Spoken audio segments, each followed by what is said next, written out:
Hello students, online classes में एक बार फिर से आपका स्वागत है। तो इससे पहले वाली क्लास में हमने डबल इंटीग्रेशन पे थोड़ी चर्चा की थी। तो डबल इंटीग्रेशन है, एक तो आपका कार्टेशियन कोऑर्डिनेट में हो जाएगा कार्तीय निर्देशांकों में, एक पोलर कोऑर्डिनेट में हो जाएगा ध्रुवीय निर्देशांकों में, और एक फिर इसका तीसरा पार्ट और है कि उसमें आपको ऑर्डर चेंज करना होता है, यानी समाकलन का क्रम परिवर्तित करके मान ज्ञात करना होता है।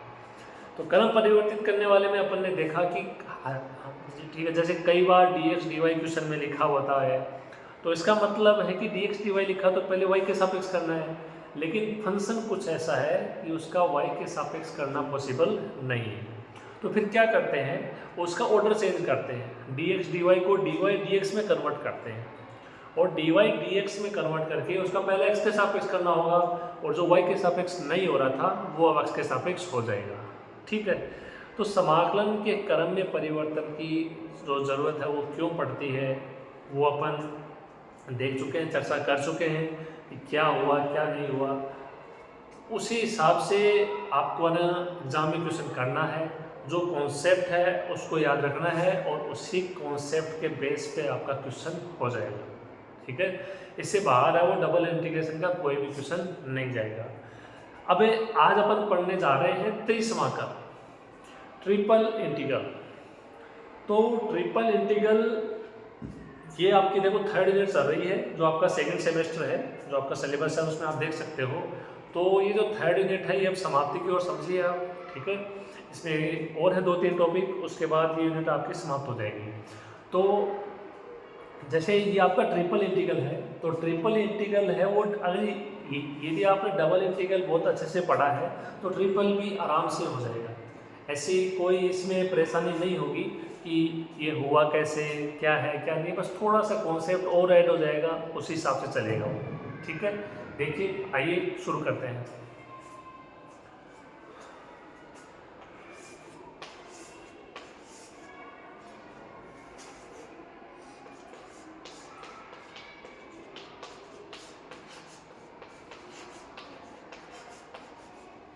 यहाँ पे एक थोड़ा सी इसके बारे में जानकारी समझिए कि ये होता क्या है। तो ट्रिपल इंटीग्रल में पहली बात तो ये कि आपको 3 बार समाकलन करना पड़ेगा। तो यहाँ पे 3 वेरिएबल है, x है, y है और z है। इसके आपके डेरिवेटिव ऑपरेटर हो जाएंगे, अवकल संकारक हो जाएगा dx dy dz। जो फंक्शन आपका fxy में था वो फंक्शन अब किस में होगा, वो fxyz में होगा। ठीक है बात, तो उसी हिसाब से आपको समझना है। v है, v क्या है, v यहाँ पे समाकलन के क्षेत्र को रिप्रेजेंट कर रहा है, एरिया ऑफ इंटीग्रेशन।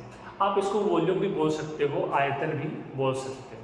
ठीक है, अब इसमें आपको ये जो एक तरीके से इसकी डेफिनेशन होगी या जो ये डिफाइन होगा वो किस तरीके से होगा वो देखिए आप।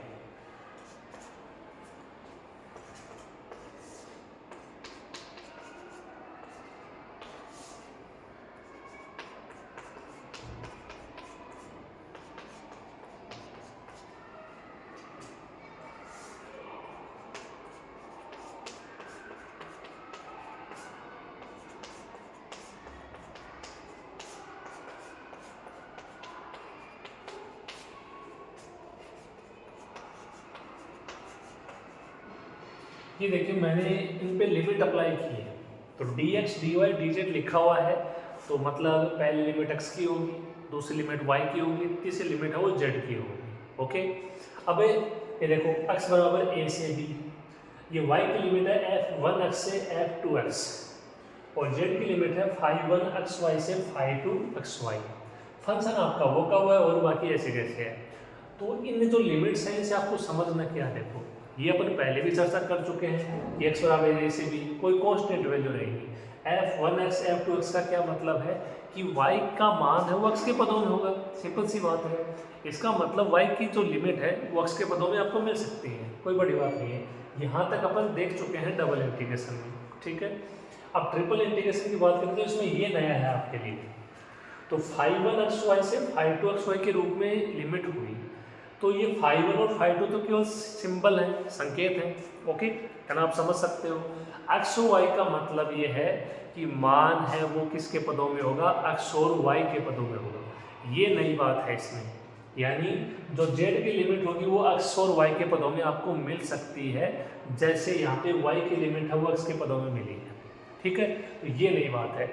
इसके अलावा जो यदि आप इसका समाकलन करोगे तो पहले किसके सापेक्ष होगा, पहले z के सापेक्ष होगा ये। ठीक है, उसके बाद में जो भी आएगा, ध्यान रखिए यदि z के सापेक्ष कर रहे हो तो x और y क्या रहेंगे, कांस्टेंट रहेंगे। ओके, फिर उसके बाद करोगे आप y के सापेक्ष, तो y के सापेक्ष करोगे वही थ्योरी, x कांस्टेंट, और उसके बाद में x के सापेक्ष। बस इतनी सी चीज़ है, और कोई इसमें अलग नहीं है। एक दो टाइप के क्वेश्चन है, और ये आपका जो मैंने बोला है इसमें कोई नई बात नहीं है, इतना तो मैंने पहले ही देख चुके थे।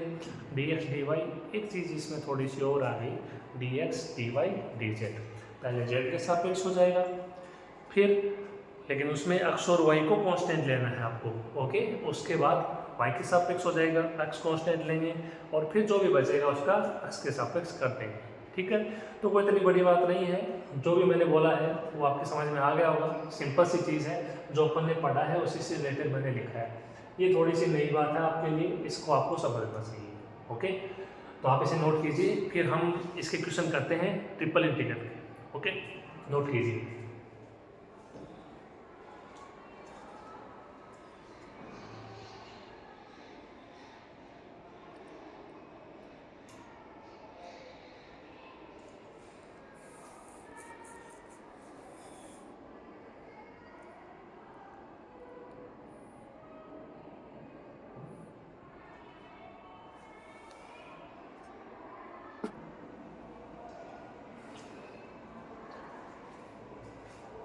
तो आप देखिए, अपन इसे क्वेश्चन करते हैं ट्रिपल इंटीग्रल में।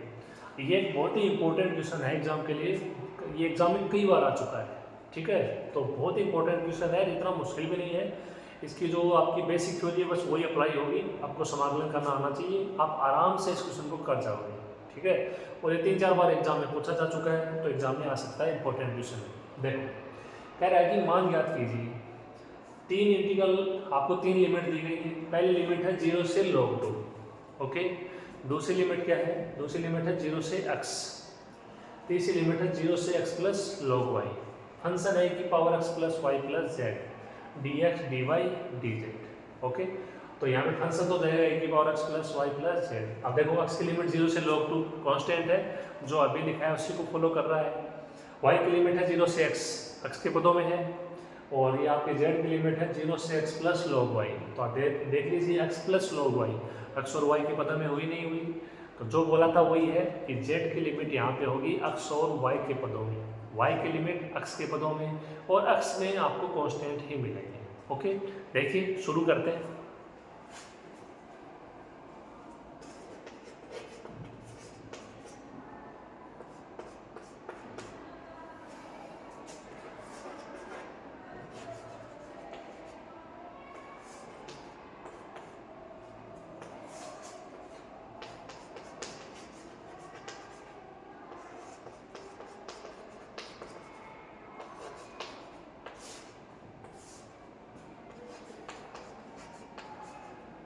तो dx dy dz का मतलब ये हुआ कि पहले किसके सापेक्ष होगा, z के सापेक्ष होगा।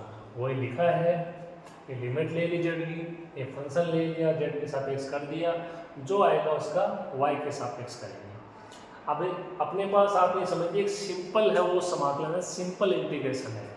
ये कोई लिमिट दी गई है, फंक्शन दी गई है, फंक्शन दिया गया है, सोचना ये है कि e की power x plus y plus z का इंटीग्रेशन क्या होगा। e की पावर का e की पावर तक कैसे हो जाएगा, x plus y plus z का दोबारा कर लेंगे। देखिए,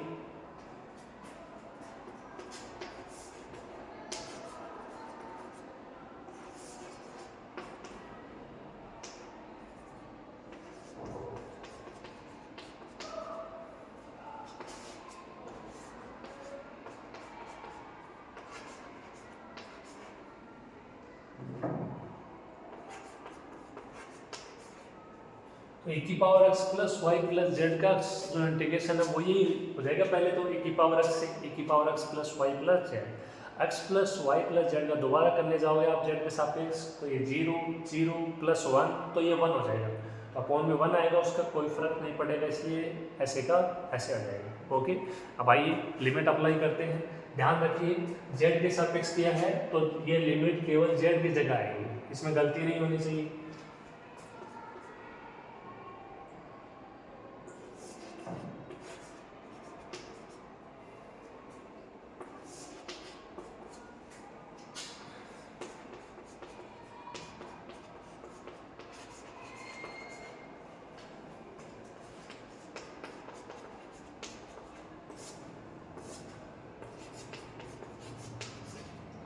ये इस पे लिमिट अप्लाई हो जाएगी। देखो ऊपर वाली लिमिट अप्लाई करेंगे तो z की जगह x प्लस log y, नीचे वाली लिमिट अप्लाई करेंगे तो z की जगह 0 माइनस आपका आता ही है।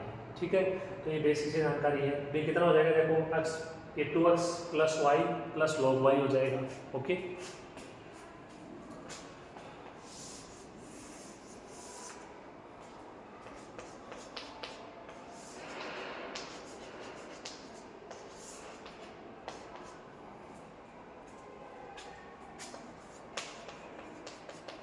तो e की पावर 2x प्लस वाई तो अलग हो जाएगा और ये होगा e की पावर log y, और e की पावर log y का मान हो जाएगा y, क्योंकि इससे log क्या हो जाएगा, कैंसिल हो जाएगा। हम इसको ऐसे लिख देते हैं y इंटू ई की पावर 2x प्लस वाई, और आगे बच जाएगा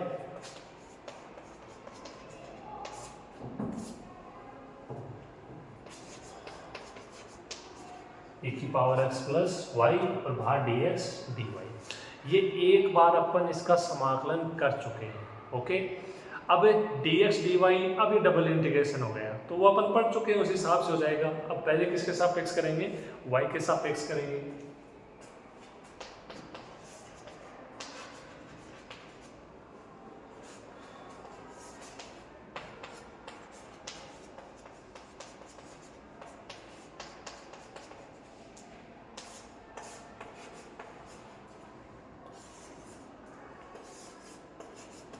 और जो आएगा उसका किसके सापेक्ष कर देंगे, x के सापेक्ष।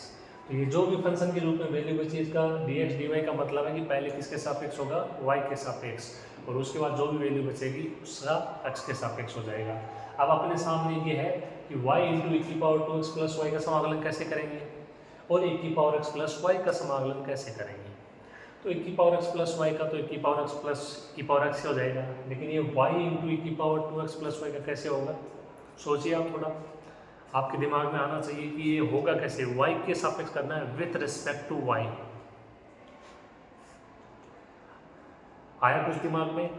तो ये जो होगा ये होगा फर्स्ट इंटू सेकंड, जहाँ पे y को क्या माना जाएगा, फर्स्ट माना जाएगा। इसको आप खंडशः समाकलन भी बोलते हो। ये तो बाहर आ जाएगा 0 से log 2,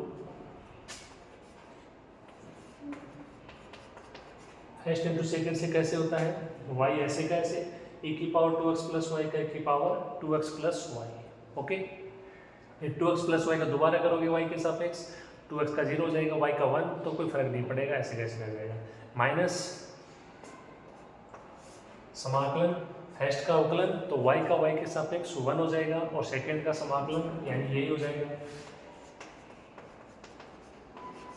और साथ में dy। ये हो गया इसका e की पावर x प्लस वाई का, ये हो जाएगा e की पावर x प्लस वाई। हो गया इंटीग्रेशन, तो आप जहाँ इंटीग्रेशन हो गया वहाँ लिमिट अप्लाई कर दो, जहाँ नहीं हुआ है वहाँ पे समाकलन में लगा दो। इसका हो गया है, इस पे लिमिट अप्लाई हो जाएगी 0 से x, इसका भी रह रहा है तो 0 से x, इस पे लिमिट अप्लाई कर दो 0 से x। तो ये तीन वैल्यू है अपने पास। ठीक है, इनसे जो भी मान आएगा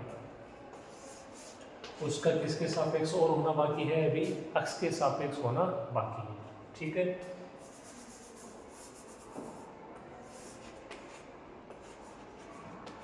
x की लिमिट है 0 से log 2।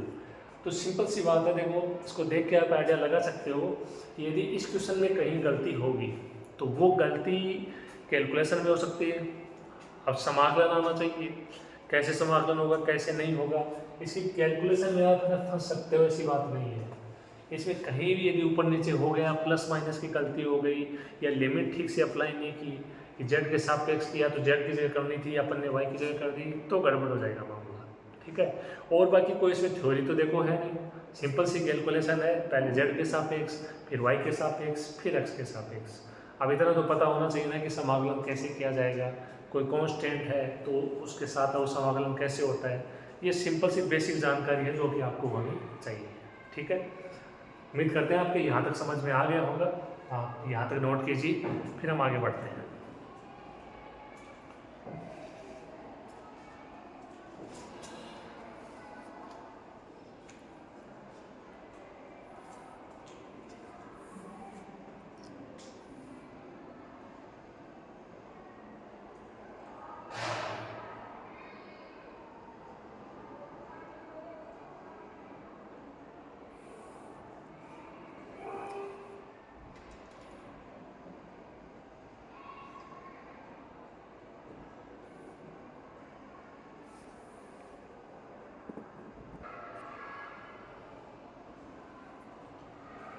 तो लास्ट स्टेप अपनी ये थी।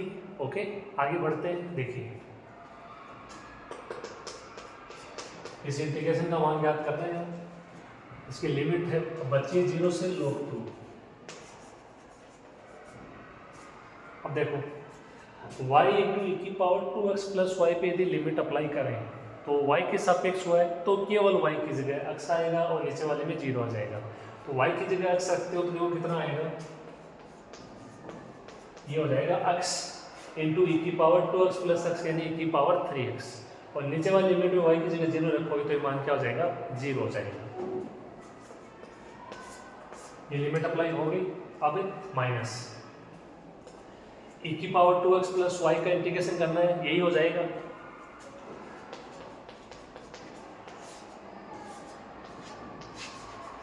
लिमिट हो जाएगी 0 से x, 0 से x होगी। ठीक है, इस पे रखोगे तो ये e की पावर 2x हो जाएगा ऊपर वाली लिमिट से, और ये नीचे वाली लिमिट से हो जाएगा e की पावर x प्लस 0, तो x से बचेगा तो ये हो जाएगा माइनस e की पावर 2x माइनस e की पावर x। ओके,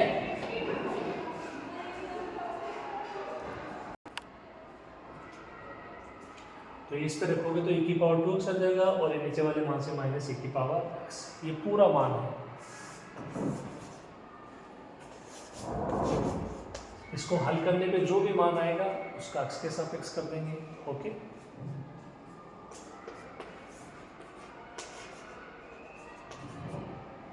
अब यहां से केवल क्या बचा, x इंटू ई की पावर 3x। इस पे देखो लिमिट अप्लाई करोगे y की जगह तो ये e की पावर 3x हो जाएगा। ये प्लस का होगा लेकिन बाहर क्या है, माइनस, और इस पे नीचे वाले में यहाँ पे जाएगा e की पावर 2x हो जाएगा, y की जगह 0 अप्लाई करोगे। नीचे वाले में माइनस आता है, माइनस माइनस प्लस हो जाएगा। ये आगे वाला मान माइनस का है, e की पावर 2x, और ये माइनस माइनस प्लस e की पावर x, और साथ में क्या आ जाएगा, dx आ जाएगा। ओके, तो ये सिंपल सी कैलकुलेशन है, देखो आप आराम से कर सकते हो। आगे देखिए,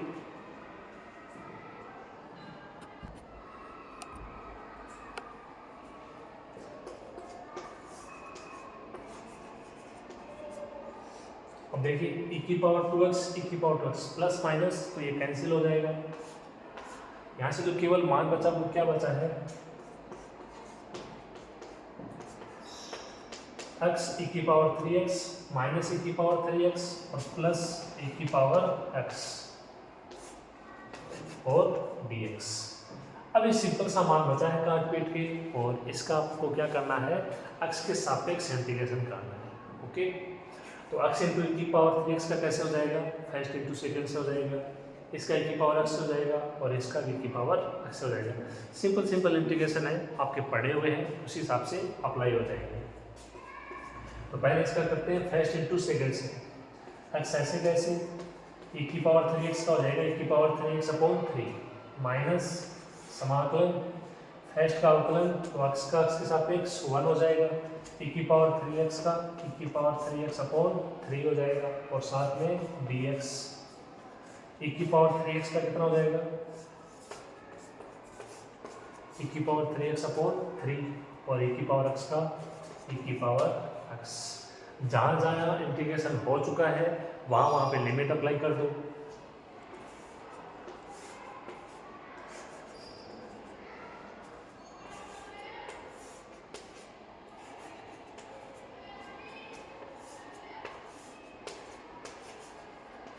ठीक है, ये अभी थोड़ा और रह गया तो यहाँ समाकलन पे लिमिट लगा दीजिए। कहने का मतलब ये है, ओवरऑल आप देख रहे हो कि केवल और केवल अपने को कैलकुलेशन पे ध्यान देना है, लिमिट अप्लाई करनी है ध्यान से, और समाकलन करने का तरीका मालूम होना चाहिए। इसके अलावा इसमें कोई थ्योरी तो है नहीं कि भाई उसमें थोड़ी परेशानी हो समझने में कि क्या हो रहा है क्या नहीं हो रहा है। सिंपल सी कैलकुलेशन है, उस हिसाब से चलना है। ओके, नोट कीजिए, आगे बढ़ते हैं।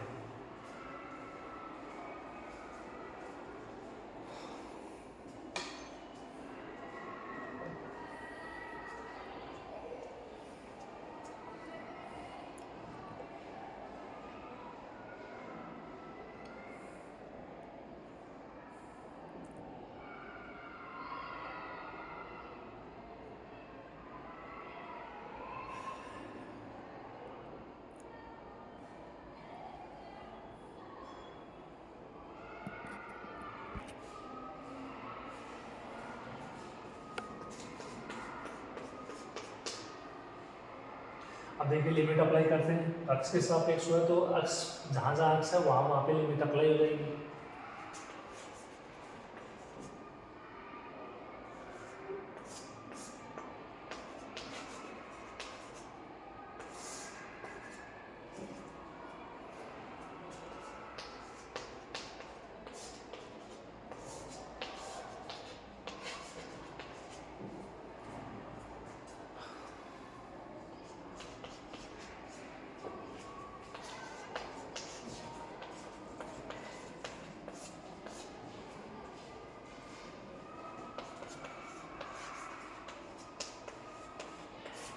तो ये मैंने लिमिट अप्लाई की है, इसका इंटीग्रेशन कर दिया, 1 की पावर 3x अपॉन 3 पहले से 9 हो जाएगा, लिमिट अप्लाई, x की जगह log 2 1 की पावर 3 log 2 हो जाएगा अपॉन 3, यहाँ भी 1 की पावर 3 log 2, नीचे वाले में माइनस आएगा तो 1 की पावर 0 हो जाएगा, ये आपका 1/3 बाहर आ गया।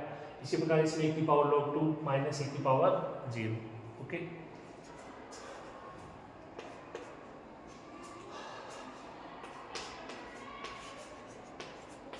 ये 1/3 log 2, 1 की पावर 3 log 2, थोड़ा सा इसके बारे में सोचिए। 1 की पावर 3 log 2 को कैसे हल किया जा सकता है? आपका जो दिमाग है उस थोड़ा सा साफ होना चाहिए, इस मामले में वो चलना चाहिए, क्या हो सकता है, कैसे हल किया जा सकता है। मैं इसकी वैल्यू बता रहा हूँ आपको, इसकी वैल्यू होगी 8 इसकी वैल्यू होगी। कैसे होगी सोचिए, थोड़ा दिमाग पे जोर डालिए। मैं बोलूँ उससे पहले आप कम से कम सोचिए इस बारे में और थोड़ा इसके आंसर की तरफ जाने की कोशिश कीजिए। यदि आपके दिमाग में पहले से आ गया है तो बहुत अच्छी बात है, नहीं आया है तो आप थोड़ा सोचिए, इसके बारे में विचार कीजिए कि इसका मान 8 कैसे आ सकता है, 8 कैसे आ सकता है इसका मान। सोचिए थोड़ा सा, वीडियो को आप रोक के भी थोड़ा सोच सकते हो, ऐसी कोई बात नहीं है, लेकिन मैं चाहूँगा कि जब मैं बताऊँ उससे पहले आपके दिमाग में ये आ जाए चीज़।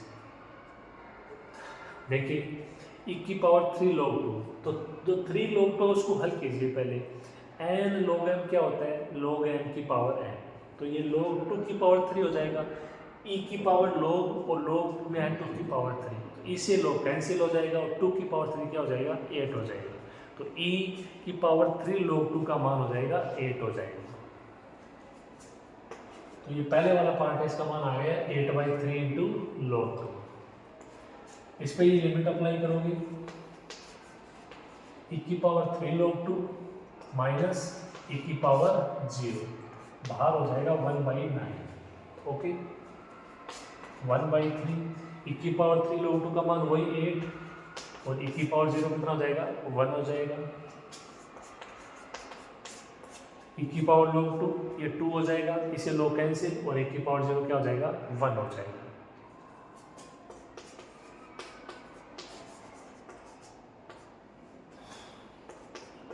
e की पावर 3 log 2 वही वापस से 8 माइनस 1 7, ये 8 माइनस 1 ये 7/3 और ये 2 माइनस 1 1।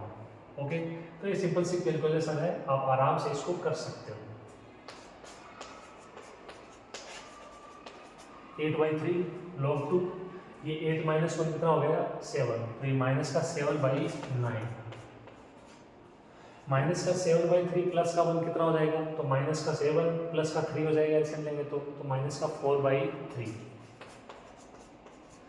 माइनस का 7/9 और माइनस के 4/3 को एक बार फिर से हल करते हैं तो कितना आएगा,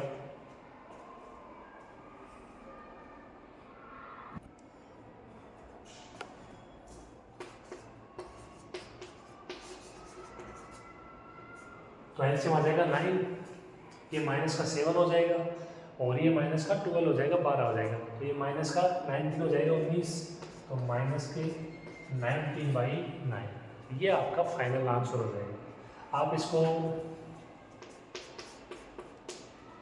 यहाँ तक छोड़ दोगे तो भी ठीक है, और थोड़ा सा हल करके दो तो यहाँ से कॉमन ले लेना 1/9, इसमें तो 9 है, इसमें है नहीं, तो 3 से ऊपर नीचे मल्टीप्लाई कराएंगे, ये कितना हो जाएगा 24 log 2 हो जाएगा और ये माइनस का 19 हो जाएगा। ये आपको जो ट्रिपल इंटीग्रल दिया गया था उसका फाइनल आंसर होगा। सिंपल सा क्वेश्चन था मेरे हिसाब से, थोड़ी सी एक आपकी थ्योरी और उसमें थ्योरी ऐड हो जाएगी और आप उसी को अप्लाई करते हुए इसको क्वेश्चन को कर लेना है। ओके, उम्मीद करते हैं आपके समझ में आ गया होगा, इतना कोई इसमें कोई बहुत ज़्यादा मैटर नहीं है, आपको केवल इतना सा देखना है कि पहले ठीक से आप ये समझो कि किसके सापेक्ष करना है, कौन अचर रहेगा, और समाकलन ध्यान से करना है, किसका समाकलन करना है, कैसे होगा, और उसके बाद में आसान काम नहीं है, लिमिट अप्लाई करनी है। लिमिट अप्लाई यदि ठीक से कर गए उसके बाद कैलकुलेशन है, आराम से कर जाओगे मैथ के स्टूडेंट हो आप। ओके, आप इसे कंप्लीट कीजिए, फिर आगे करते हैं।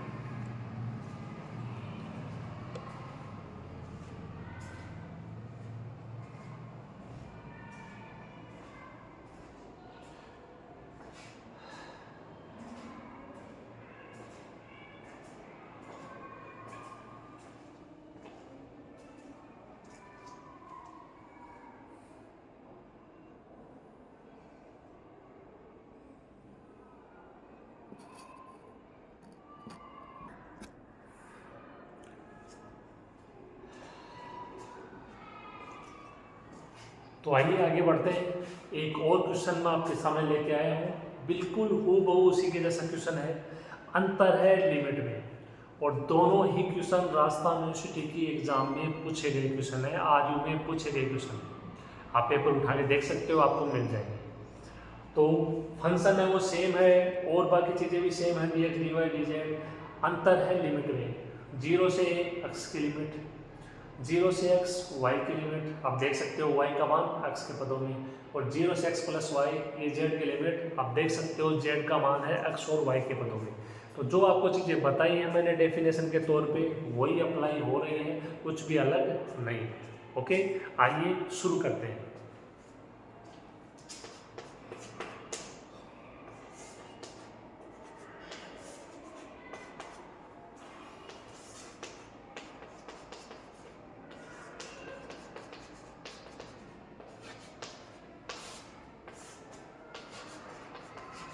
तो पहले किसके सापेक्ष होगा, पहले z के सापेक्ष होगा, किसका, e की power x plus y plus z का, लिमिट का अप्लाई z की होगी, उसके बाद जो भी आएगा वो y के सापेक्ष और फिर x के सापेक्ष। अब z के सापेक्ष कर रहे हैं तो x और y क्या रहेंगे, कांस्टेंट रहेंगे। देखिए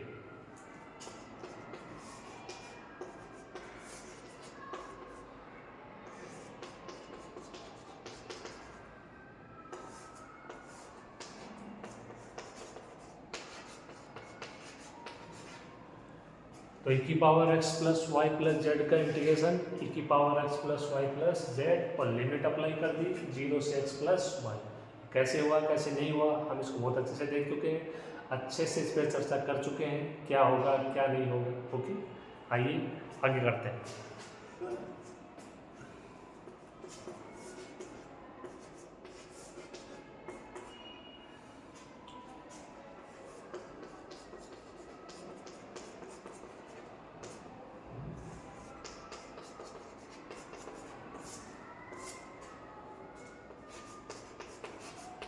तो ऊपर वाली लिमिट अप्लाई करोगे तो जहाँ पे जेड है वहाँ पे एक्स प्लस वाई, और नीचे वाली लिमिट में माइनस, जेड की जगह 0, और बाकी चीज़ें सेम है।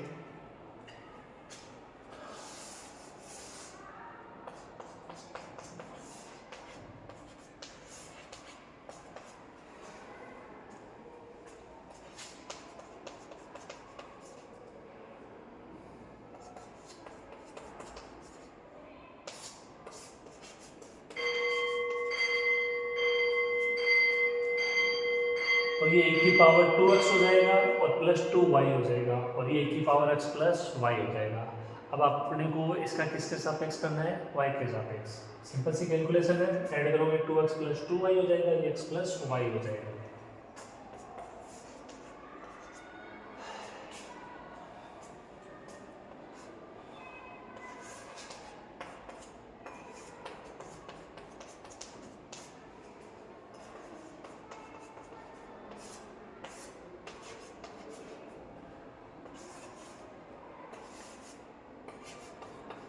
पहले किसके सापेक्ष होगा, dx dy का क्या मतलब है, पहले y के सापेक्ष होगा, ठीक है। तो फंक्शन ऐसे कैसे, ये y की लिमिट आ गई, पहले y के सापेक्ष कर देते हैं, उसके बाद x के सापेक्ष। ओके, देखिए तो e की पावर 2x प्लस y का पहले तो यही हो जाएगा। अब y के सापेक्ष आपको दोबारा करना है, तो 2x प्लस 2y को दोबारा करने जाओगे y के सापेक्ष, तो 2x का 0 हो जाएगा और 2y का 2 हो जाएगा, लेकिन वो समाकलन में अपॉन में आता है, और e की पावर x प्लस y का यही हो जाएगा, अपॉन में 1 आएगा, उसका कोई मतलब नहीं है।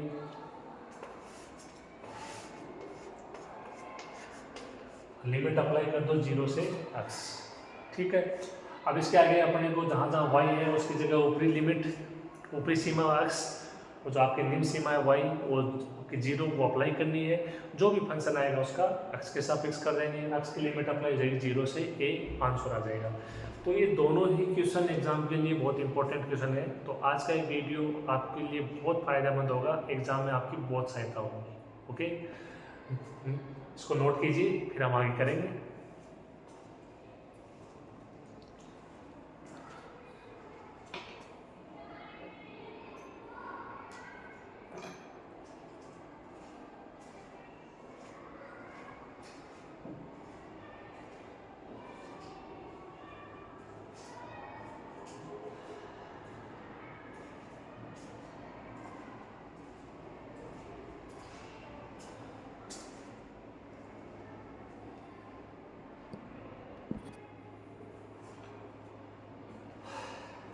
यहाँ तक आप लोगों के समझ में आ गया होगा। ओके, आइए आगे बढ़ते हैं और इसे पूरा करते हैं।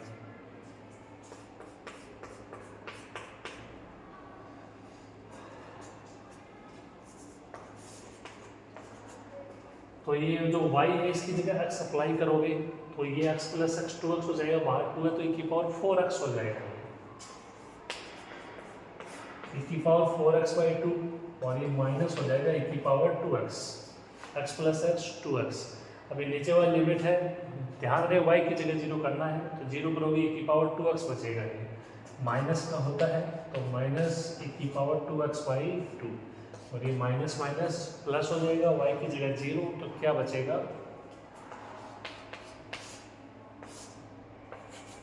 e की पावर x बचेगा ये। ओके, सिंपल सी कैलकुलेशन है।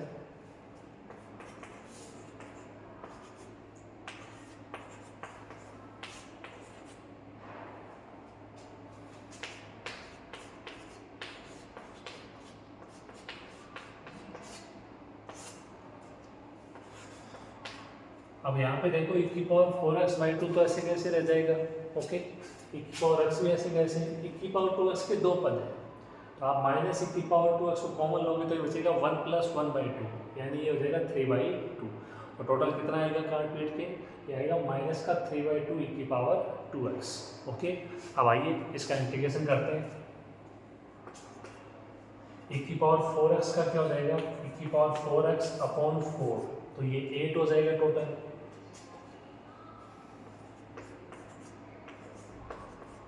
e की पावर 2x का e की पावर 2x अपॉन 2, तो ये हो जाएगा 3 बाई 4 e की पावर 2x, और e की पावर x का e की पावर x, और लिमिट कितनी अप्लाई हो जाएगी 0 से a।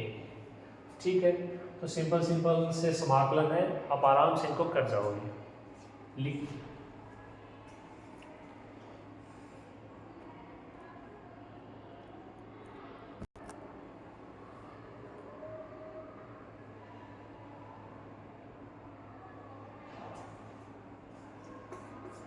हम इस समाकलन तो कर चुके हैं, अब लिमिट अप्लाई करते हैं, देखते हैं।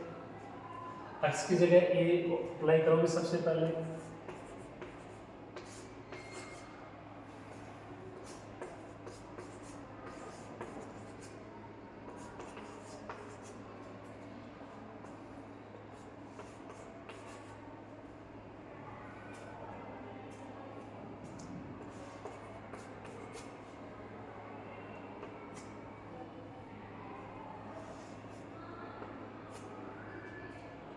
तो ये मान बचेगा काट पीट के। ओके, x की जगह a करोगे तो कितना आ जाएगा e की पावर 4a/8। यहाँ पे x की जगह a करोगे तो ये माइनस का 3/4 e की पावर 2a।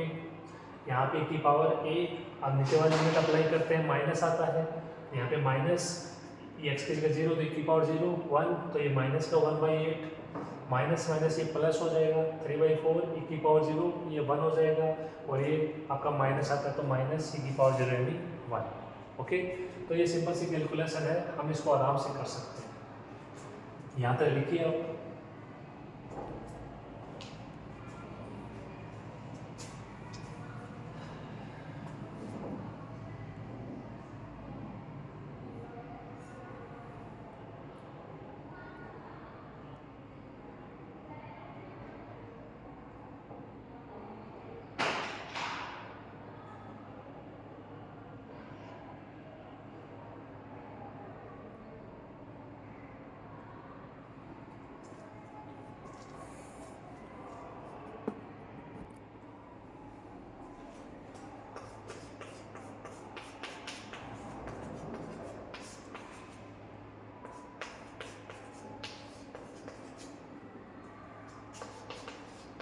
तो ये इतने इतने में तो कोई चेंज होगा नहीं, e की पावर 4a/8 माइनस 3/4 e की पावर 2a प्लस e की पावर a।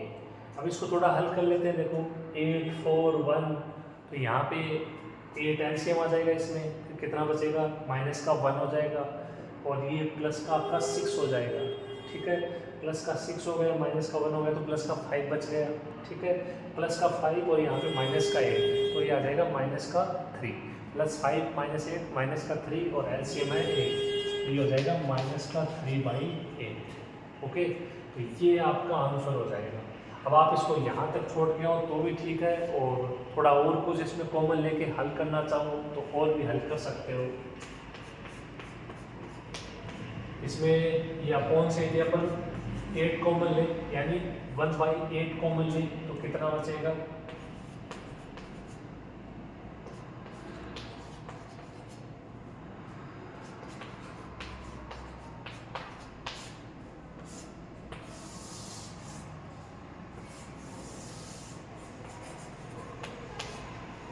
तो यहाँ से 1/8 कॉमन ले, जो कितना बच गया, 1 की पावर 4 है, इसमें 8 है नहीं तो 2 से ऊपर नीचे मल्टीप्लाई करेंगे तो ये 6 हो जाएगा, 8 बाहर चला जाएगा तो -6 e की पावर 2 है।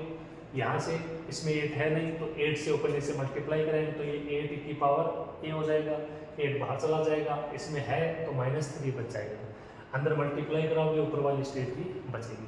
तो ये तो आप यहाँ तक छोड़ो, यहाँ तक छोड़ो, ये कोई बड़ी बात नहीं है, जहाँ तक आपको ठीक लगे वहाँ तक आप इसको करके आ सकते हो। तो ये आज की क्लास में अपन ने जो ट्रिपल इंटीग्रल है उससे रिलेटेड 2 क्वेश्चन किए हैं। सिंपल सी थ्योरी के ऊपर आधारित ये क्वेश्चन थे, है ना। इसमें कोई इतनी कोई ज़्यादा आपको प्रॉब्लम नहीं होनी चाहिए। ठीक है, एक फंक्शन आपको दिया जाएगा, एक्स वाई जेड की आपको लिमिट दी जाएगी, आप आराम से पहले जेड के सापेक्ष कर दीजिए, फिर आप वाई के सापेक्ष कर दीजिए, फिर आप एक्स के सापेक्ष कर दीजिए। ध्यान ये रखना कि जेड के सापेक्ष कर रहे हो तो आप एक्स और वाई को कांस्टेंट रखिए, फिर वाई के सापेक्ष कर रहे हो तो एक्स को कांस्टेंट रखिए, और फिर लास्ट में एक्स की वैल्यू बचनी है। अब समाकलन तो देखो करना आना चाहिए, फर्स्ट इंटू सेकंड से कैसे होता है, e की पावर x का कैसे होता है, ये तो बहुत सिंपल से समाकलन है, हर कोई कर देगा। यदि जिसने अवकलन समाकलन पढ़े हैं वो भी कर देगा, नॉर्मल से पढ़े तो भी कर देगा। तो ये तो होना चाहिए, ये तो आपका बेसिक है। तो ये तो आप भी जानते हो कि बेसिक के बिना कुछ भी नहीं हो सकता, ठीक है। तो ये आपके ट्रिपल इंटीग्रल से रिलेटेड 2 क्वेश्चन आपको मैंने करवाए हैं। 1-2 क्वेश्चन मैं और लिख रहा हूँ, वो आपको करने हैं। आप थोड़ी सी इसमें प्रैक्टिस करोगे तो आपको भी और अच्छे से समझ में आएगी, ठीक है। क्योंकि प्रैक्टिस करनी पड़ती है। देखो, मेरे करवाने से आपके समझ में आ सकता है, लेकिन आप खुद उसमें पारंगत नहीं हो सकते।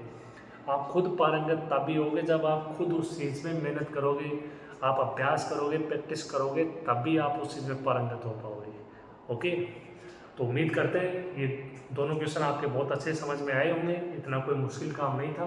मैं 1-2 क्वेश्चन लिख रहा हूँ, उनको आप कीजिएगा। ओके,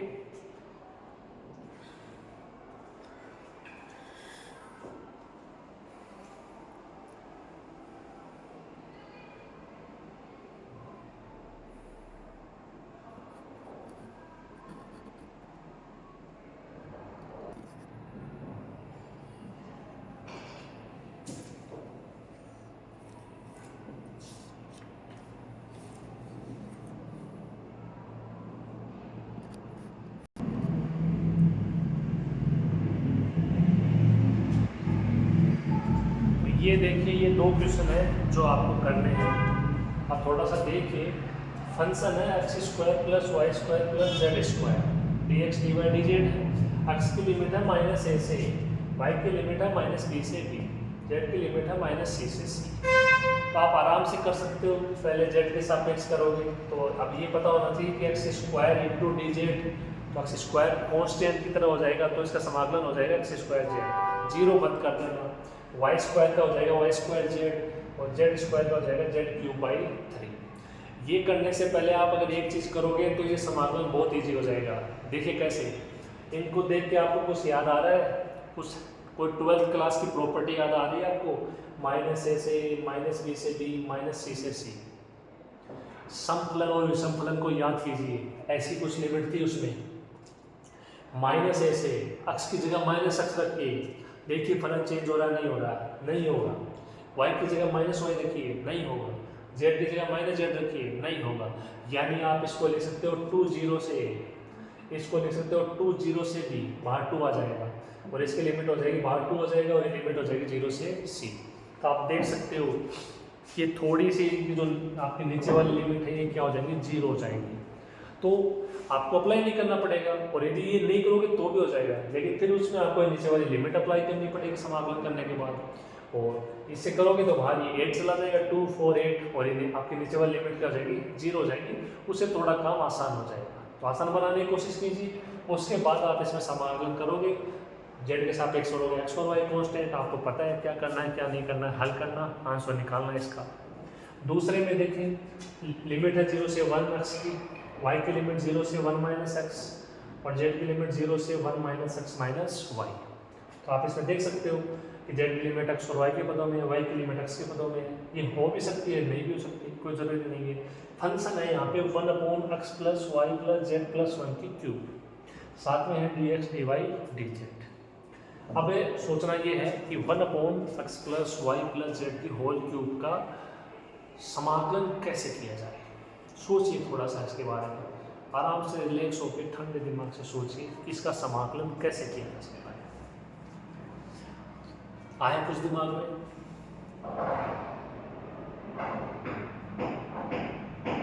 तो देखिए इसका समाकलन आप कैसे करोगे, मैं थोड़ी सी हिंट दे देता हूँ। ये x की पावर n से हो जाएगा। ये 1/x से मत करने बैठ जाना, log x कर दोगे, वो नहीं चलेगा, क्यों है यहाँ पे, तो वो नहीं होगा, उसमें गलती नहीं करना। x की पावर n से होगा। x की पावर n से कैसे होगा, ये ऊपर चला जाएगा, इसकी घात हो जाएगी -3, तो x की पावर n से कर दो, x की पावर n + 1/n + 1, -3 + 1 -2 हो जाएगी घात, अपोन में -2 आ जाएगा। अब इसका दोबारा करने जाओगे आप, x + y + z + 1 का z के सापेक्ष कर रहे हो तो x + y कांस्टेंट 0, 1 का 0, z का 1, तो 1 ही रहेगा, कोई फर्क नहीं पड़ेगा। इस हिसाब से आपको करना है। उसके बाद जो भी है उसमें लिमिट अप्लाई कर देना, फिर जो भी है उसका y के सापेक्ष, फिर जो भी है उसका x के सापेक्ष। तो ये थोड़ी सी मैंने हिंट दे दी है दोनों क्वेश्चनों में, आपको क्या करना है क्या नहीं करना है। समाकलन आपको करना पड़ेगा, कैलकुलेशन आपको करनी पड़ेगी ठीक से, और लिमिट आपको अप्लाई करनी पड़ेगी ठीक से। ओके, तो ये आज की अपनी ट्रिपल इंटीग्रल की एक बहुत ही महत्वपूर्ण क्लास थी, त्रिसमाकल के बारे में। अगर नॉर्मल वे में क्वेश्चन आता है तो फिर वो ऐसा ही क्वेश्चन आएगा, और ये दोनों क्वेश्चन एग्जाम में पूछे गए क्वेश्चन है, और ये भी अच्छे क्वेश्चन है, इंपॉर्टेंट क्वेश्चन है, तो आप इनको कीजिएगा। इनको करने से क्या होगा, इनको करने से आपके अंदर एक कॉन्फिडेंस आएगा, और कॉन्फिडेंस देखो एक ऐसी चीज़ है जो आप काम करके ही ला सकते हो, ऐसे नहीं आ सकता। तो मेरे अंदर है वो आपके अंदर नहीं हो सकता, सही है। वो आपके अंदर तब आएगा जब आप इस पर अभ्यास करोगे, कोशिश करोगे, मेहनत करोगे, ठीक है। तो मैं उम्मीद करता हूँ कि यहाँ पे दोनों क्वेश्चन करोगे, ये आपके समझ में आए होंगे। ओके, आज की अपनी ट्रिपल इंटीग्रल की क्लास है वो यहीं पे समाप्त होती है। नेक्स्ट क्लास में एक बार फिर से मिलेंगे अपन, ठीक है। तब तक के लिए आप अच्छे से पढ़िए। Okay, thank you.